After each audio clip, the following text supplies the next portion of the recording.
네, 안녕하십니까. 오늘 말씀은 계시록 17장 1절에서 18절 말씀을 읽겠습니다. 요절은 14절. 그들이 어린 양과 더불어 싸우려니와 어린 양은 만주의 주요 만왕의 왕이시므로 그들을 이기실 터이요 또 그와 함께 있는 자들을 곧 부르심을 받고 택하심을 받은 진실한 자들도 이기리로다. 어, 요한계시록은 네 개의 환상으로 기록되어 있다고 했습니다. 보통 성령이 내게 보이심으로 이렇게 시작이 되는데, 첫 번째 환상이 일곱 교회 환상으로 2, 3장이었습니다. 그리고 두 번째 환상은 일곱 시리즈 환상으로 일곱인, 일곱 나팔, 일곱 대접의 심판의 환상이 이제 4장부터 17장 2절까지입니다. 이제 세 번째 환상은 17장에서 3절에서 20장까지 곧 성령으로 시작을 하고 있습니다. 마지막 네 번째 환상은 21장, 22장에 성령이 나를 데리고 가는 것으로 나오게 되는데, 거룩한 성 새 예루살렘이 어떻게 이루어지는가의 광경을 보여주고 있습니다. 이 3장의 일곱 교회는 불완전한 교회였지만, 이제 21장, 22장의 새 하늘과 새 땅은 완전한 교회의 모습입니다. 완전한 교회가 되려면 하나님을 경배치 않았던 악한 세력들이 심판을 받아야 합니다. 그래서 요한계시록은 어떻게 불완전한 교회가 완전한 교회로 되어져 가는가, 그 과정 속에 세상을 타락시키고 불완전한 교회를 만들고 세상을 타락시켰던 존재들이 어떻게 무서운 징계와 심판을 받는가 하는 내용이 가운데 이게 배치되고, 마지막에 그런 일이 다 끝나고 난 어떤 세계가 열리고 완전한 새로운 교회가 탄생되게 되는가를 기록한 게 요한계시록이라 할 수 있고, 이것이 계시록의 전체 구조입니다. 그래서 이제 세 번째 환상인 오늘 그 17장 3절에서 19장은 16장의 전체적인 마지막 심판의 총론이 나왔는데, 그 중에 중요한 부분을 강론처럼 하나하나 이제 확대해 가면서 이제 17장 3절부터 20장까지는 말씀을 해주고 있는 것입니다. 그 세상을 타락시킨 세상에는 악의 삼위일체인 용과 두 짐승, 즉 두 짐승은 적그리스도와 거짓 예언자들이 조장하는 이 악의 삼위일체의 악한 시스템이 있습니다. 그 시스템을 하나님이 어떻게 붕괴시키고 멸망시키는가, 그리고 하나님은 용과 두 짐승인 적그리스도 거짓 선지자들을 어떻게 심판하시는가, 또 17장은 이 큰 성 바벨론이 무엇인지를 말씀해주고 있습니다. 또 일곱 대접을 가진 일곱 천사 중 하나가 와서 내게 말하여 이르되 이리로 오라. 많은 물 위에 앉은 큰 음녀가 받을 심판을 내게 보이리라. 여기서 일곱 대접을 가진 일곱 천사는 어떤 존재입니까? 뒤에 21장 9절을 보면 일곱 대접을 가지고 마지막 일곱 재앙을 담은 일곱 천사 중 하나가 나와서 내게 말하여 이르되 이리 오라. 내가 신부 곧 어린 양의 아내를 내게 보이리라, 이렇게 말씀합니다. 그러니까 바로 이 일곱 천사가 17장에서는 음녀를 보여주고 있고, 이 같은 천사가 한쪽에서는 음녀를 보여주고 한쪽에서는 어린 양의 온전한 신부를 보여주며 서로 대비해서 보여주고 있습니다. 그래서 음녀와 어린 양의 신부가 얼마나 대비가 되는가를 강조해서 설명을 해주고 있는 것입니다. 그럼 도대체 17장에 나오는 음녀는 어떤 존재입니까? 이 음녀가 물 위에 앉아 있다고 말씀을 하고 있습니다. 요한계시록은 여러 가지 상징이 많이 나와 있고, 그래서 성경은 성경으로 풀어야 하는데 이제 뒤에 그 15절은 똑같이 물 위에 앉아 있다를 어떻게 표현을 하냐면 15절 또 천사가 내게 말하되 내가 본 바 음녀가 앉아 있는 물은 백성과 무리와 열국과 방언들이니라 라고 있습니다. 여기서 그 백성, 무리, 열국, 방언들은 온 세계의 인류를 말합니다. 이 인류 속에는 하나님을 경외하는 인류도 있을 수가 있고 하나님을 경외치 않는 인류도 있을 것입니다. 그래서 여기서 음녀가 주저앉고 있는 물은 하나님을 경외치 아니하고 용과 두 짐승에게 미혹되어서 이것이 행복이다 하며 세상 것을 따라가는 자들을 음녀가 깔고 있는 것입니다.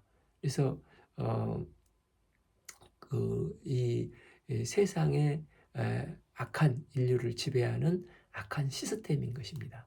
그러니까 일종의 악한 세계관, 이 가치관이 많은 무리와 열국 사람들을 흐리멍텅하게 만들어서 정말 따라야 될 것들을 따르지 못하고 인생을 낭비하다 멸망하는 자들입니다. 예를 들어서 우리가 읽었던 13장에 짐승표와 짐승이 등장했지 않습니까? 이들이 말하는 것은 너희들 짐승표 받아. 그래야 직접 매매도 할 수 있고 행복한 삶을 살 수 있어. 그래야 의료보험 또 국가 혜택을 받을 수 있고 좀 경제적인 윤택한 삶을 살 수가 있어. 그런데 그걸 거절하면 왕따당하고 결국 너희들은 죽을 거야. 이렇게 위협을 하는 것입니다. 그런데 어떤 백성과 무리와 열국의 사람들은 아니야. 우리가 설사 저 짐승의 말을 듣다가 박해를 당해도 좋아. 이렇게 고문당할지라도 그 고문과 박해는 잠시 우리에게 있을 뿐이지 영원한 우리에게는 그 위에 영원한 세계가 있어. 그러니 절대 이것을 양보해서는 안 되고 죽으면 죽으리라. 이렇게 가면 짐승의 시스템을 따르는 사람이 아니라 하나님의 백성이 되는 것입니다. 그런데 대부분의 사람들이 이런 극한 어려움을 당하면 짐승의 시스템에 절을 하고 그 짐승의 시스템을 따라가게 된다는 것입니다. 이는 용과 짐승의 이 사탄이 잠시나마 모든 것을 지배하는 것 같은 이렇게 돈과 또 권력과 섹스 이런 것 때문에 많은 사람들이 안 따라가기가 힘들다는 것입니다. 그래서 음녀는 물 위에 깔고 앉아 있듯이 인류를 깔고 앉아 있는 것입니다. 그런데 이런 잘못된 시스템을 하나님께서는 심판을 하신다는 것입니다. 그래서 2절 땅의 짐승들도 그와 더불어 음행하였고 땅에 사는 자들도 그 음행의 포도주에 취하였다. 즉 땅의 임금, 땅의 권세자라고 해서 이 세상의 잘못된 가치관과 구별되게 사는 사람이 아니라는 것입니다. 땅에 사는 임금들도 돈, 권력, 섹스 앞에서는 그게 행복을 준다고 생각을 해서 권력을 따라 땅에 소망을 두고 음녀가 가리키는 세상 가치관에 취해버리는 것입니다. 그런데 이 음녀의 시스템은 뭐와 관련이 있습니까? 3. 곧 성령으로 나를 데리고 광야로 가니라. 내가 보니 여자가 붉은 빛 짐승을 탔는데 그 짐승의 몸에 하나님을 모독하는 이름들이 가득하고 7머리와 7뿔이 있으며 이게 세 번째 환상의 사인의 시작입니다. 계시록을 보면은 성령이 내게 보이시니 서론에서 말했듯이 곧 성령으로 이끄시니가 나오면 새로운 하나의 환상이 시작되는데 이게 그 4개가 이렇게 이어져 있는데 이걸로 이제 구성된 게 계시록이라고 할 수가 있습니다. 이게 지금 17장 3절에서 20장까지 세 번째 환상인 것입니다. 요한이 보니 여자가 붉은 빛 짐승을 탔다는 것인데 그 짐승은 적 그리스도입니다. 그러니까 여자와 적 그리스도는 뗄래야 뗄 수가 없는 것입니다. 그런데 용은 원래 붉은 빛깔이었습니다. 짐승과 용은 서로 닮았고 용은 사탄 짐승은 적그리스도와 거짓 선지자입니다. 이 짐승의 몸에 뭐가 기록되어 있는 것입니까? 그 짐승의 몸에 하나님을 모독하는 참난된 이름이 가득하다는 것입니다. 그것은 하나님이 창조주가 아니고 내가 창조주야 하면서 하나님이 세상을 통치하는 게 아니라 내가 하나님처럼 통치한다. 또 그래서 행복을 하나님이 주는 게 아니라 내가 행복을 공급한다. 이런 식으로 말도 안 되고 당장 심판받아 마땅한 이런 가증한 내용들을 가득 몸에 담고 쓰여 있다는 것입니다. 그런데 이 여자는 13장에서 이미 말했지 않습니까? 1절 내가 보니 바다에서 한 짐승이 나오는데 뿔이 10이요 머리가 7이요 그 뿔은 10 왕관이 있고 그 머리에는 신성 모독하는 이름들이 있더라. 하나님의 이름을 모독한 그런 형상이었다는 것입니다. 이 음료는 이 세상에 하나님을 경배치 않는 인류 임금들을 지배하면서 세상을 미혹해 하는 세상의 거대한 시스템이 되는 것입니다. 이 거대한 시스템이 얼마만큼 대단합니까? 그 여자는 자줏빛과 붉은빛 옷을 입고 금과 보석과 진주로 꾸미고 손에 잔을 가졌는데 가증한 물건과 그의 음행에 더러운 것들이 가득하더라. 보통 자줏빛과 붉은빛의 옷은 왕이나 귀족이 입는 화려하고 사치스러운 옷을 상징합니다. 이 여자에게는 이런 권세와 화려한 금, 은, 보석으로 꾸미고 손에 금잔을 들고 이 혹할 만한 것을 다 가지고 있다는 것입니다. 그 본질은 다 가증한 것인데 더러운 것들이라는 것입니다. 그런데 사람들은 이 가증하고 음행한 것은 보지 못하고 이 겉의 화려함과 쾌락적인 잔을 보고 마시고 도취되어서 그 음녀에게 끌려가는 것입니다. 이 바벨론으로 지칭된 음녀는 또 뒤 21장 후에 거룩한 성 예루살렘과 대비된 모습으로 나오고 있습니다. 그래서 계시록은 이 바벨론의 음녀와 거룩한 어린 양 신부와 대비를 하고 있습니다. 구약에서 하나님 앞에서 제사를 드릴 때 제물로 드리는 게 어린 양이었지 않습니까? 예수님은 이런 이제 메시아로 오신 예수님을 세례 요한이 보고 보라 세상 죄를 지고 가는 하나님의 어린 양이로다라고 고백했습니다. 그 예수님은 세상 죄를 지고 가는 하나님의 어린 양으로 우리의 속죄 제물이 되셨습니다. 이런 어린 양의 신부가 될 자가 교회로 또 교회가 되는 것입니다. 그리고 이 여자에게 무엇이 써 있습니까? 그 이마에 이름이 기록되어 있으니 비밀이라 큰 바벨론이라 땅의 음녀들과 가증한 것들의 어미라 하였더라.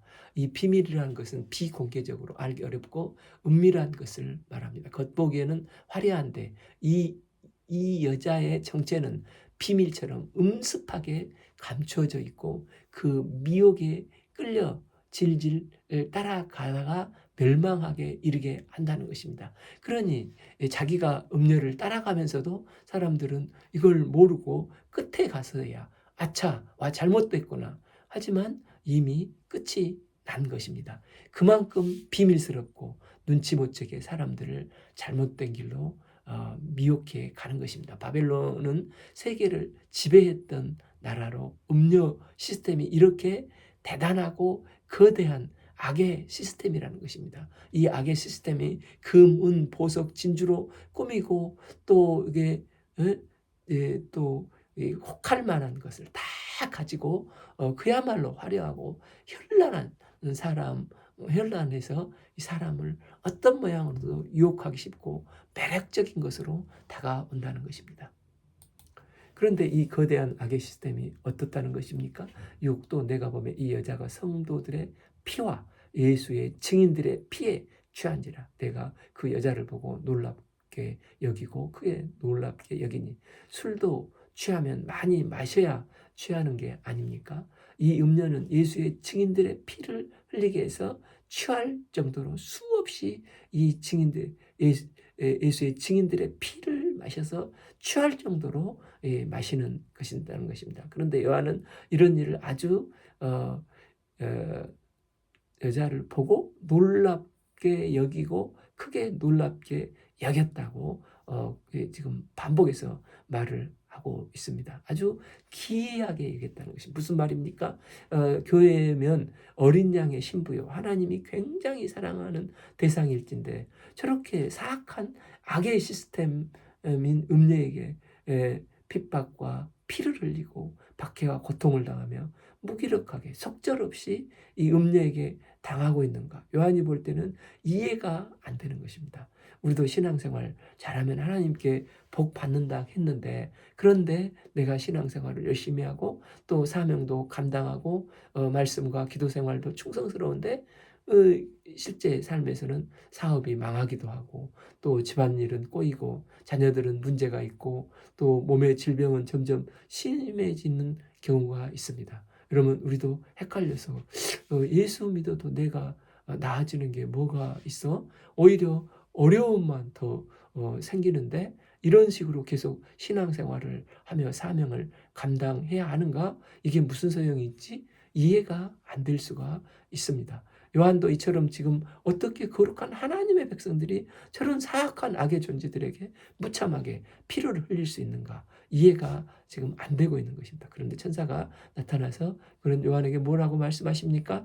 7 천사가 이르되 왜 놀랍게 여기느냐? 내가 여자와 그가 탄 7머리와 10뿔 가진 짐승의 비밀을 내게 이르리라.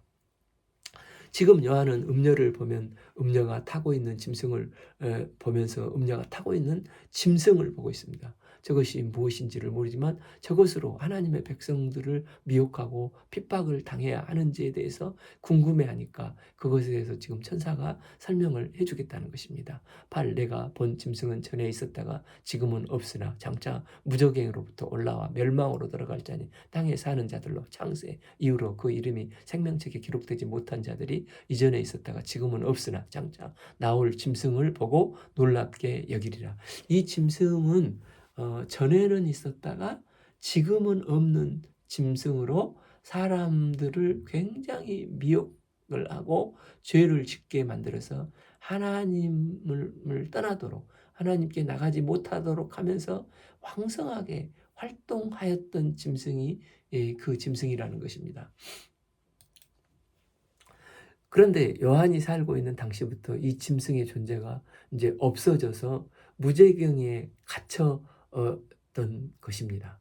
그런데 이놈이 나중에 이제 13장 1절에서 환란의 시대가 오면 하나님이 이 막는 자를 보내주시겠다고 했지 않습니까? 그러다가 마지막 큰 환란 때 무저갱의 짐승이 이제 스물스물 올라옵니다. 그때 개역 한글에는 시방은 없다가 다시 등장을 해가지고 성도들을 굉장히 핍박할 거라는 것입니다. 그때는 일반 환란 때가 아니라 큰 대환란 때입니다. 지난번 7나팔이 부러질 때 무저갱이에서 황충이가 올라와서 막 증인들을 죽이고 성도들을 핍박해가지고 막강한 위력을 발산하지 않습니까?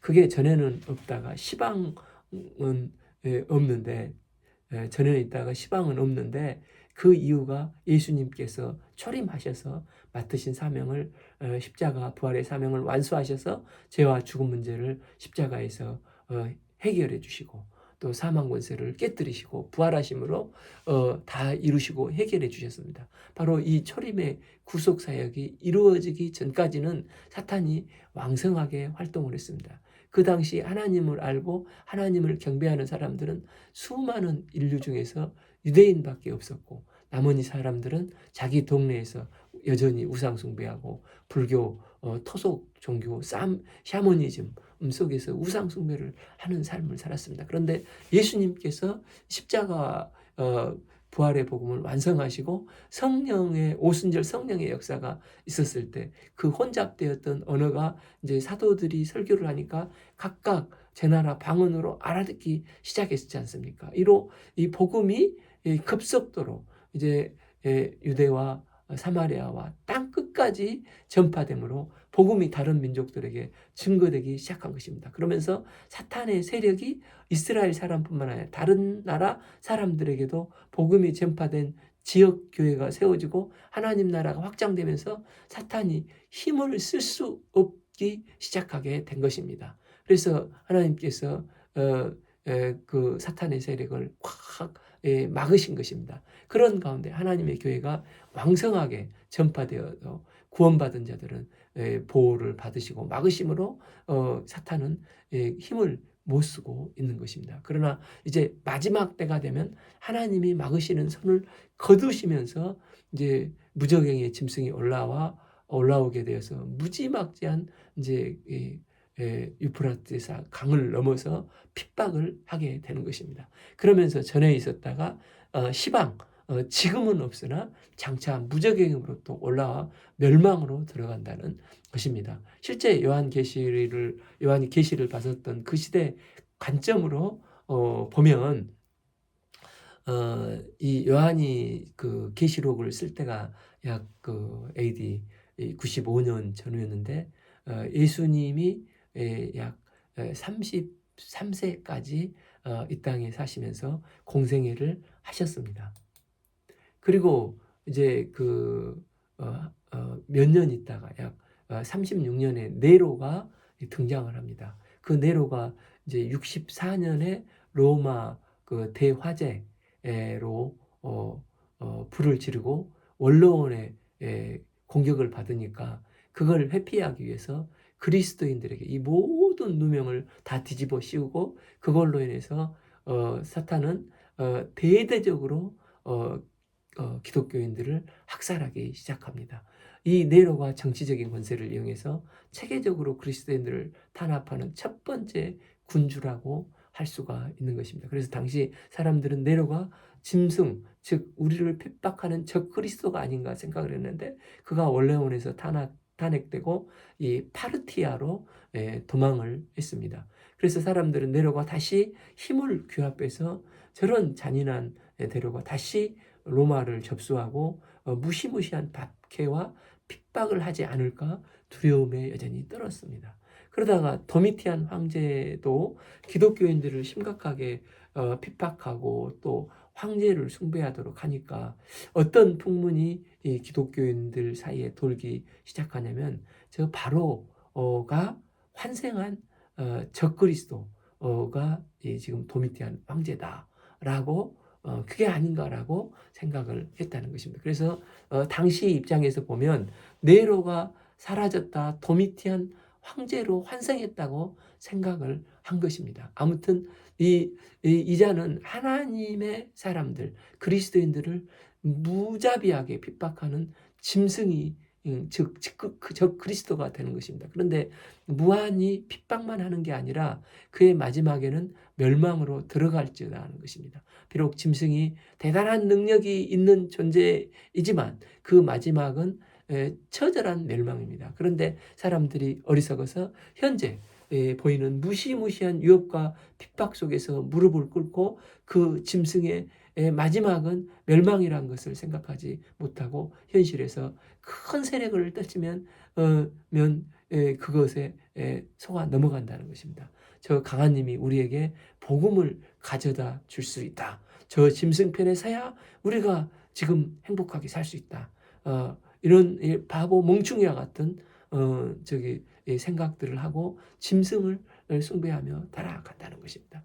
그런데 9절 지혜 있는 뜻이 여기 있으니 이 일곱 머리는 여자가 앉은 일곱 산이요 십도 일곱 왕이라 다섯은 망하였고 하나는 있고 다른 하나는 아직 이르지 아니하였으나 이르면 반드시 잠시 동안 머무리라. 여기서 지혜 있는 뜻은 이걸 명확히 알면은 굉장히 지혜로운 생각이 생긴다는 것입니다. 이스라엘의 공동체는 성소,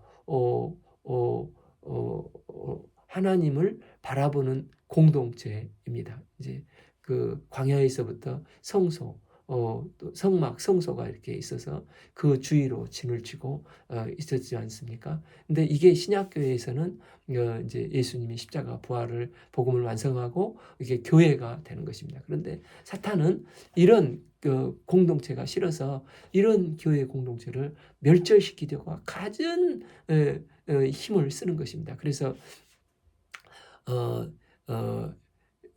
일곱 머리의 모양으로 핍박을 하는 것입니다. 그래서 역사적으로 봐보면은 첫 번째 이 머리는 애굽을 말을 하고, 애굽은 이스라엘의 아들들을 죽여서 근본적으로 멸절시키려고 했고, 또 출애굽 후에도 홍해를 건널 때도 끝까지 애굽 군대는 이스라엘을 추격해서 어찌하든지 이스라엘을 멸절시키려고 이렇게 했습니다. 또 두 번째 머리인 북이스라엘을 멸망시켰던 아수리라고 할 수가 있습니다. 세 번째 머리는 남유다를 멸망시켰던 바벨론이라고 할 수 있고, 네 번째는 메데아 파사, 저기는 성전을 제거하도록 허락했다가 또 성전 짓는 일이 15년 이상을 계속해서 막 중단시키는 일이 있었지 않습니까? 또 다섯 번째는 헬라, 여섯 번째는 로마입니다. 그래서 애굽, 아수르, 바벨론, 페르시아, 헬라, 이 다섯은 이미 그 요한의 관점에서 볼 때 망했지만, 지금 로마는 95년 정도 이 계시록의 계시를 받았으니까 요한이 보니 로마는 아직 건재하게 남아 있다는 것입니다. 그래서 여기 일곱 산은 또 로마를 지칭합니다.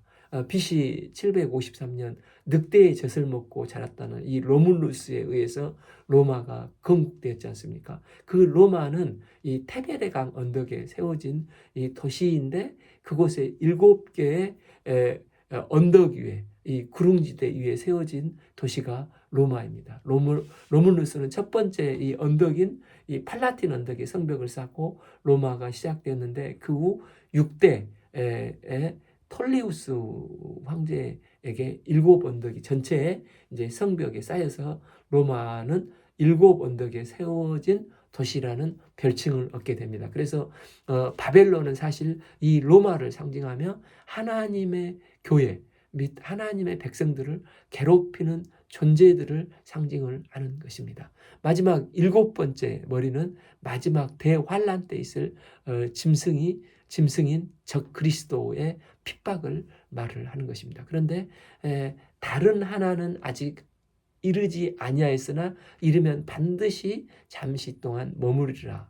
이는 앞으로 등장할 7번째는 마지막 때에 장차 주님 재림하실 때 등장할 거대한 적 그리스도의 세력을 상징합니다. 그래서 어떻게 보면 7머리, 7산은 하나님의 공동체를 공격하는 거대한 짐승의 세력으로서 애굽으로부터 우리 주님 재림하시기 직전까지 등장할 적 그리스도, 적 그리스도의 그 거대한 시스템을 얘기를 하는 것입니다. 그러니 세상 나라는 아무리 대단해 보여도 결국은 주님 안에 망하게 되는 것입니다. 영원한 것은 오직 하나님 나라만이 영원합니다. 다니엘서 그래서 2장을 보면 큰 신상이 나오지 않습니까? 35절, 때에 철과 진흙과 놋과 은과 금이 다 부서져 여름 타작마당에 겨같이 되어 바람에 불려간 곳이 없었고, 우상을 찐 돌은 태산을 이루어 온 세계에 가득하였더라.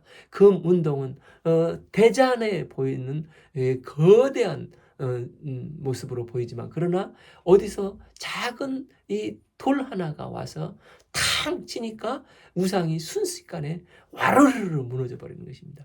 그 조그만한 돌이 이제는 태산을 이루고 온 세계에 가득하였습니다. 하나님 나라는 겉으로 보기에는 아주 작고 미미해 보이지만, 이 조그만한 돌멩이 같은 그리스도의 나라가 거대한 태산을 이루게 되고 온 세계에 가득 찬다는 것을 믿는 것, 이걸 또 마음에 새기는 것, 이게 지혜로운 삶이 되는 것입니다. 이 보이는 것은 잠깐 동안인데 이걸 붙들고 살다가는 영원히 멸망을 하지만, 영원한 삶을 붙드는 삶이 지혜로운 삶, 예수 그리스도를 믿는 삶이 지혜로운 삶이라는 것입니다. 이제 11절, 전에 있었다가 지금은 없어진 짐승은 여더방이니 7 중에 속한 자라. 그가 멸망으로 들어가리라. 그러니까 이 짐승은 잠시 동안 예수 그리스도를 비스무리하게 흉내를 내려다가 결국 망하게 되는 이 땅의 지도자들로 적 그리스도를 말하는 것입니다. 그 지도자 위에 음녀가 탔다는 것은 지도자를 통해서 역사를 하는 존재라는 것입니다. 12, 내가 보던 열불은 열왕이니 아직 나라를 얻지 못하였으나 다만 짐승과 더불어 임금처럼 한동안 권세를 받으리라.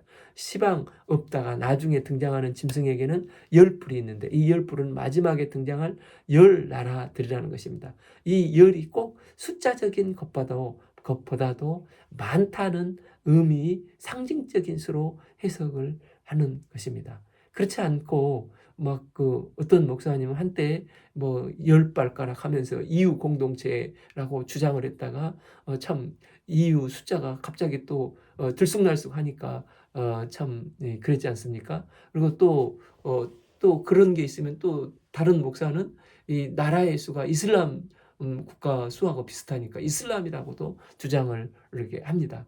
그래서 성경에서 말하라고 하는 것은 어쨌든 짐승 나라가 등장한 세계를 장악한 막대한 권력과 강한 나라들이 악의 시스템에 동조해서 하나님의 백성들을 핍박하게 된다는 것입니다.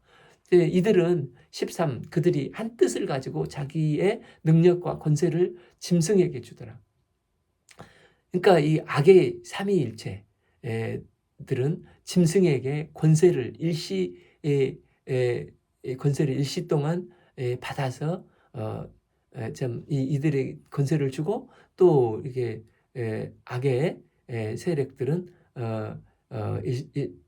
일시 동안 받아서 이 나라를 지배합니다. 그러니 서로 이 악의 삼위일체와 또 적 그리스도들이 서로 상부상조하면서 거대한 악의 시스템을 이루는데 이런 나라를 누가 이길 수 있겠느냐는 것입니다. 이들이 이렇게 하는 이유는 궁극적인 목적이 무엇입니까? 14 이들이 어린 양과 더불어 싸우려니와 어린 양은 만주의 주요 만왕의 왕이심으로 그들을 이기실 터이요 또 그와 함께 있는 자들을 곧 부르심을 받고 택하심을 받은 진실한 자들도 이기로다. 이 세상 나라들의 짐승을 중심으로 싸우는 이유는 어린 양 예수 그리스도와 싸우기 위해서라는 것입니다. 그 이유는 용의 세력, 짐승의 세력, 이 사탄의 세력은 일찍부터 창세기 3장 15절에서 여자의 후손, 단수인 여자의 후손에게 후손인 그리스도에 의해서 자신들이 머리에 박살이 날 것을 일찍부터 이미 이 사탄은 알고 있었기 때문이라는 것입니다. 그러니 우리가 머리가 박살나기 전에 저 그리스도를 믿는 성도들을 망하게 해야 되겠다. 그래서 하나님께 치명적인 상처를 남겨야 되겠다. 그래서 짐승을 중심으로 똘똘 뭉쳐서 그리스도인들을 핍박하고 어린 영을 대적하게 하는 것입니다. 세상 나라가 결탁하는 것은 예수 그리스도를 이처럼 대적하기 위함인 것입니다. 그런데 문제는 14절에는 어린 양이 어떤 존재라는 것입니까? 어린 양은 만주의 주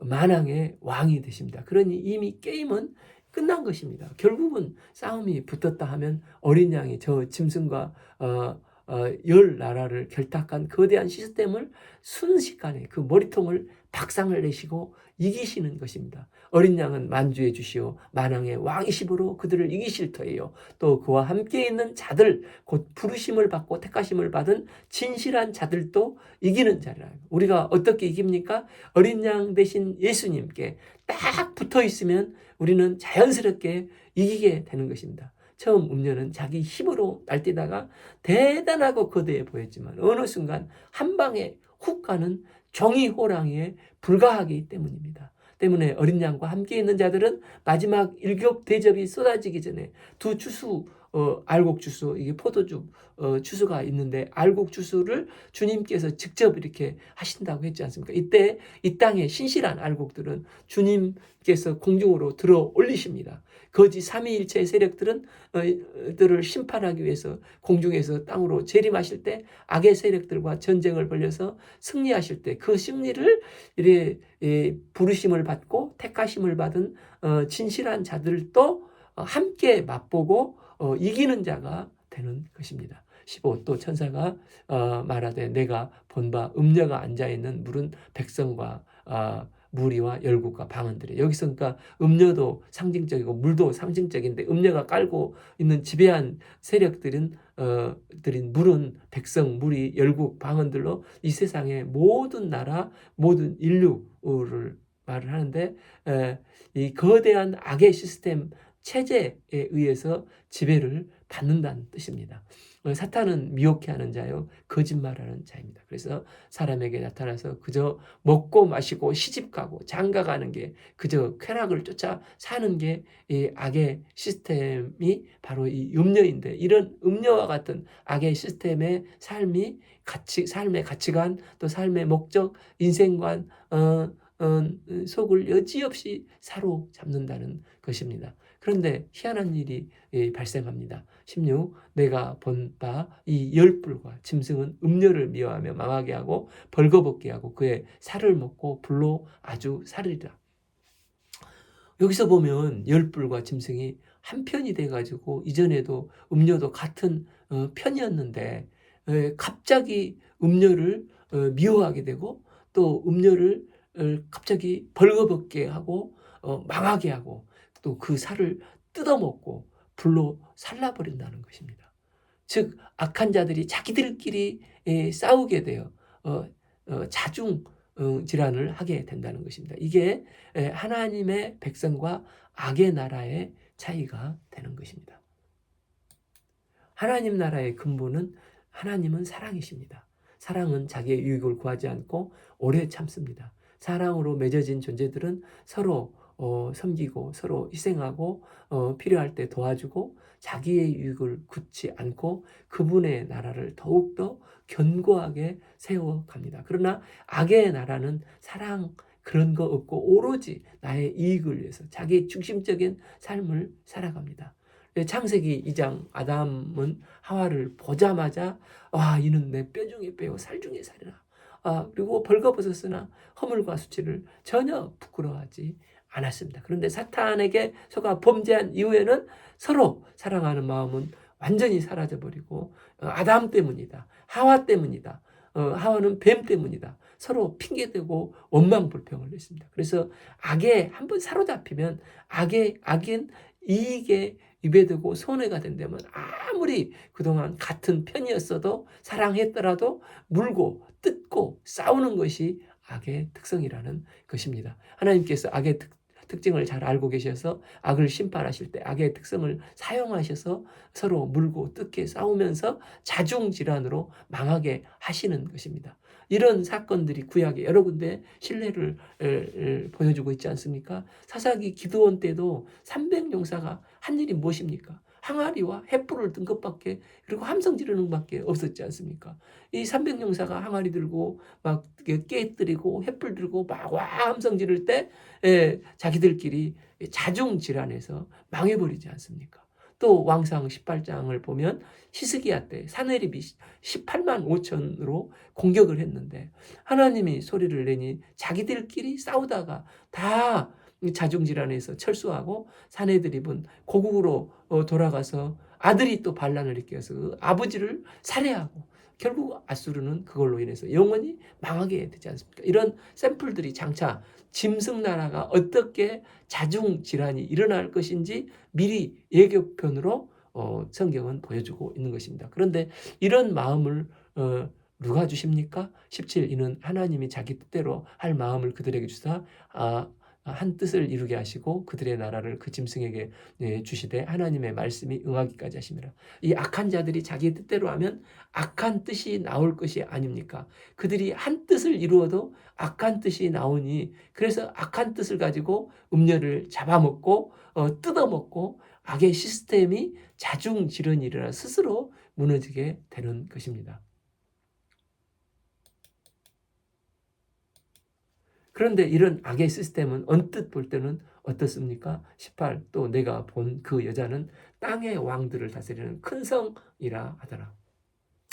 겉으로 보기에는 무너질 것 같지 않는 큰 성, 바벨론과 같은 거대한 성이었습니다. 그러나 실체는 아무리 큰 성 바벨론이지만 일순간에 무너져 버리게 된다는 것입니다. 이걸 잘 아는 게 지혜라는 것입니다. 악은 악으로 망하게 됩니다. 악은 내분으로 망하게 됩니다. 서로 내분이 일어나서 물고 뜯고 죽이 되어 망하게 됩니다. 그러나 진정한 교회는 음부의 권세가 아무리 흔들어도 흔들지 못합니다. 그래서 세상이 아무리 강력해 보이는 것이 있다 할지라도 저것은 망한다는 것입니다. 영원한 것은 그리스도의 나라입니다. 그러니 나는 어느 편에서야 생각할 때 하나님 편에 서는 게 참다운 지혜로운 삶이라는 것입니다. 우리가 이 말세지 말에 이걸 깨닫고 믿음의 승리를 이루어 영생을 누리는 복된 삶이 될 수 있기를 기도합니다. 오늘 말씀은 계시록 17장 1절에서 18절 말씀을 읽었습니다. 감사합니다.